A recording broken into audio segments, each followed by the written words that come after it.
നാളെ വിജയ് അറസ്റ്റിലാകുമെന്ന തരത്തിലുള്ള വാർത്തകളും വരുന്നുണ്ട്. നിയമ നടപടികൾ നേരിടേണ്ടി വരുമെന്ന വാർത്തയും വരുന്നുണ്ട്. പ്രത്യേകിച്ച് കഴിഞ്ഞ മാസം നടന്ന സംഭവത്തിൽ വിജയുടെ ബൗൺസർമാർ ഒരാളെ തൂക്കിയെറിയുകയും അദ്ദേഹം നേരിട്ട് തന്നെ പരാതി നൽകുകയും ഒക്കെ ചെയ്ത സാഹചര്യത്തിൽ ഇതൊക്കെ ഏത് രീതിയിൽ കാണും? ഈ പറയുന്ന രാഷ്ട്രീയമായ അദ്ദേഹത്തിൻ്റെ പിടിപാട്, ഒരു താരമെന്ന നിലയിലുള്ള പരിചയം, ഇതൊന്നും നിയമത്തിന് മുന്നിൽ ഒരുപക്ഷെ അദ്ദേഹത്തെ രക്ഷിച്ചെന്ന് വരികില്ല. മാത്രവുമല്ല, അദ്ദേഹത്തിൻ്റെ രാഷ്ട്രീയ ഭാവി തന്നെ അടയുന്ന തരത്തിലുള്ള ഒരു സംഭവമാണ് ഇന്ന് അവിടെ ഉണ്ടായതെന്നും പറയാം. ഈ സംഭവത്തിന് ശേഷം നേരെ വിജയ് ട്രിച്ചിയിൽ നിന്ന് പോകുന്നത് ചെന്നൈയിലേക്കാണ്. ചെന്നൈയിലെ തൻ്റെ വീട്ടിലേക്കാണ് പോകുന്നതെന്നാണ് നമുക്ക് ലഭിക്കുന്ന വിവരങ്ങൾ. പക്ഷേ ആ കാറിൽ വന്നിറങ്ങുമ്പോഴും നടന്നു പോകുമ്പോഴും തലകുനിച്ച് നടന്നു പോകുമ്പോഴും ഒക്കെ സ്വന്തം ബാഗ് വരെ തൂക്കിപ്പിടിച്ചുകൊണ്ട് പോകുന്ന ഒരു വിജയിയാണ് നമ്മൾ കാണാൻ സാധിക്കുന്നത്. പിന്നെ മുൻപുള്ള കാര്യങ്ങളിലൊക്കെ നോക്കുമ്പോൾ ഒരു എമ്പതി ഇല്ലാത്ത ഒരു വ്യക്തിയാണ് വിജയ് എന്ന് വിജയുടെ വാക്കിലോ ചലനങ്ങളിലോ ഒന്നും നമുക്കൊരിക്കലും തോന്നിയിട്ടില്ല. പക്ഷേ പലപ്പോഴും ഈ റാലിയുടെ തന്നെ തുടക്കത്തിൽ ആദ്യത്തെ റാലിയിൽ പ്രശ്നങ്ങൾ ഉണ്ടാകുന്നു, തിക്കും തിരക്കും ഉണ്ടാകുന്നു. പിന്നീട് ഒരു റാലിയിൽ, മധുരയിൽ നടന്ന റാലിയിൽ, സംസ്ഥാന സമ്മേളനത്തിൽ ഒരാളിനെ ബൗൺസർമാർ തൂക്കിയെറിയുന്നു. TVKയുടെ റാലിയിൽ വ്യാപകമായി ഇത്തരത്തിൽ ബൗൺസർമാർ ജനങ്ങളെ കൈകാര്യം ചെയ്യുന്നതൊക്കെ എന്തായാലും അദ്ദേഹത്തിൻ്റെ ശ്രദ്ധയിൽ പെടാതിരിക്കില്ല എന്ന് തന്നെയാണ് നമ്മളുടെ വിശ്വാസം.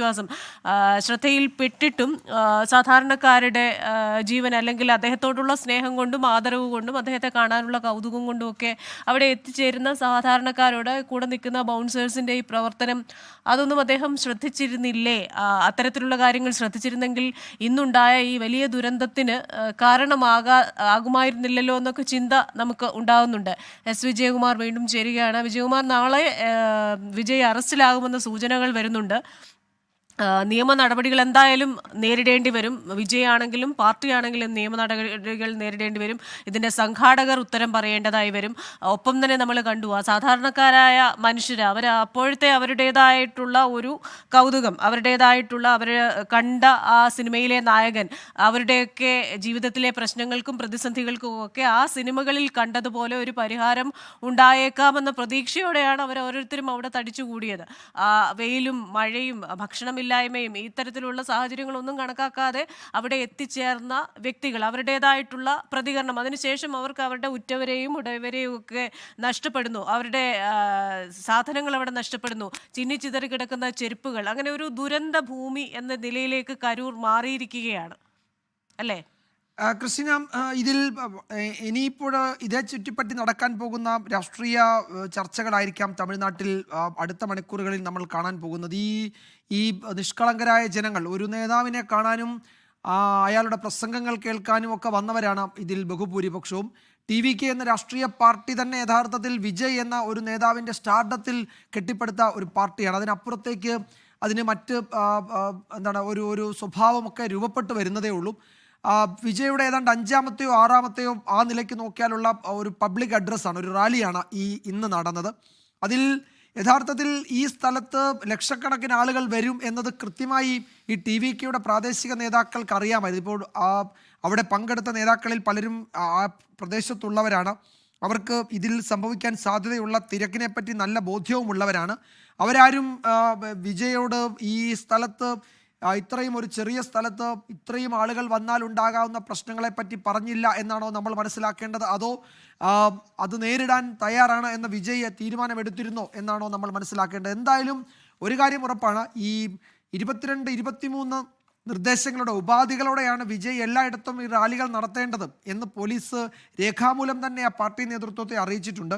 അപ്പോൾ അങ്ങനെ ഈ ഉപാധികൾ വെച്ച് റാലികൾ നടത്താൻ കോടതി പറയുകയും പോലീസ് അങ്ങനെ തന്നെ അനുമതി കൊടുക്കുകയും ചെയ്ത ഒരു നേതാവ് ആ പാർട്ടി അതിൻ്റെ സംഘാടകരാണ്. അവർക്കുണ്ടായ വലിയ ഒരു ഒരു ഒരു ഒരു തിരിച്ചടി, അല്ലെങ്കിൽ ഒരു പാളിച്ച, ഒരു സംഘാടനത്തിലെ വലിയ പാളിച്ചയാണ് നമ്മൾ കണ്ടത്. അതാണ് ഇവിടെ നടന്നത്. യഥാർത്ഥത്തിൽ ഈ ഒരു ഒരു ഒരു ലക്ഷക്കണക്കിന് ആളുകളെ ഉൾക്കൊള്ളാൻ കഴിയാവുന്ന ഒരു പൊതു ഇടത്തല്ലാതെ ഒരു സ്ഥലത്തും ഇതുപോലെ ഒരു റാലികൾ, ഒരു പൊതുസമ്മേളനം നടത്താൻ പാടുള്ളതല്ല.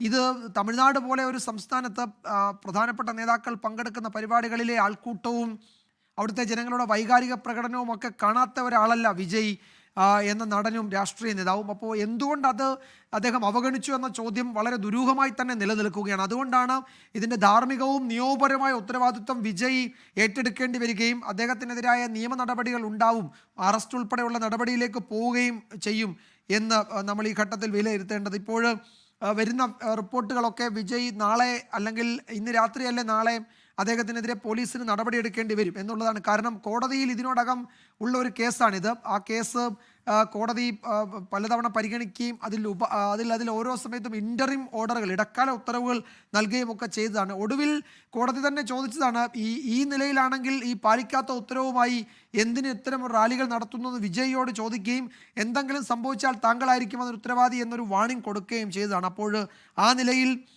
കോടതിയുടെ ഒരു വാണിംഗ് കിട്ടിയിട്ടുള്ളതാണ് പാർട്ടിക്കും നേതാവിനുമൊക്കെ. ഈ വിജയുടെ ഇന്ന് നമ്മൾ അല്പസമയം മുമ്പ് കണ്ട ദൃശ്യങ്ങളിൽ തന്നെ ഈ 9 വയസ്സുള്ള കുട്ടിയെ കാണാതായി എന്ന് വിജയോട് പറയുന്നത് വിജയ് കഴിഞ്ഞാൽ ആ പാർട്ടിയിലെ ഒരു പ്രധാനപ്പെട്ട ആളായ ആദവ് അർജുന എന്ന നേതാവാണ്. ആദവ് വന്ന് വിജയോട് ഇത് പറയുമ്പോഴും കാര്യങ്ങൾ അത്ര പന്തിയല്ല എന്ന് ബോധ്യപ്പെട്ടായിരിക്കും തൊട്ടു പിന്നാലെ പോലീസിൻ്റെ സഹായം ഉണ്ടാകണമെന്ന് പറഞ്ഞ് നന്ദിയൊക്കെ പറഞ്ഞ് വിജയ് പ്രസംഗം അവസാനിപ്പിച്ച് അവിടുന്ന് തടി തപ്പുന്നതാണ് നമ്മൾ കണ്ടത്.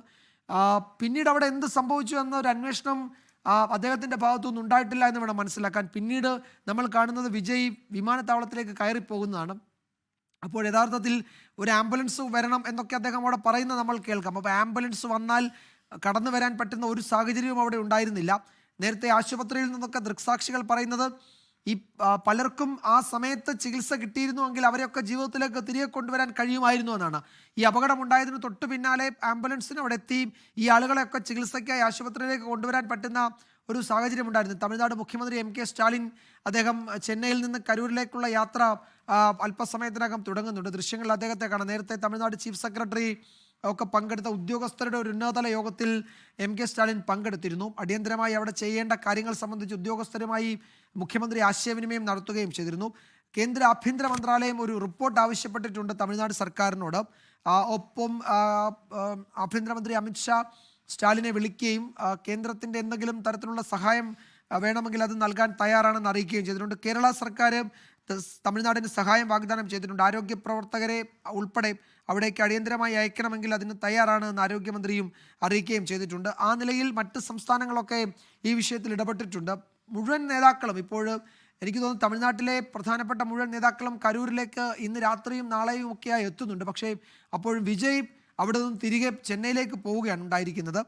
ഇനി അതിന്മേൽ നടക്കാൻ പോകുന്ന നിയമ നടപടികൾ എന്താണ്, ഏതൊക്കെ വകുപ്പുകൾ ചുമത്തിയായിരിക്കും ഈ പാർട്ടിക്കും അതിൻ്റെ നേതാക്കൾക്കുമെതിരെ കേസെടുക്കുക എന്നതൊക്കെ വരാനിരിക്കുന്ന മണിക്കൂറുകളിലെ വ്യക്തമാകുക. എന്തായാലും പോലീസിന് തുടർ നടപടികൾ സ്വീകരിച്ചേ മതിയാകൂ. അതിൽ ഏതെങ്കിലും തരത്തിലുള്ള വിട്ടുവീഴ്ച പോലീസ് ചെയ്യും എന്ന് കരുതാൻ കഴിയില്ല. രാഷ്ട്രീയമായി അല്ലെങ്കിൽ പോലും നിയമപരമായി പോലീസിൻ്റെ ഒരു ബാധ്യതയാണ് ഈ കേസെടുക്കുക എന്നുള്ളത്. തമിഴ്നാട് DGP വെങ്കട്ടരാമൻ അല്പസമയത്തിനകം മാധ്യമങ്ങളെ കാണുന്നുണ്ട്. അദ്ദേഹം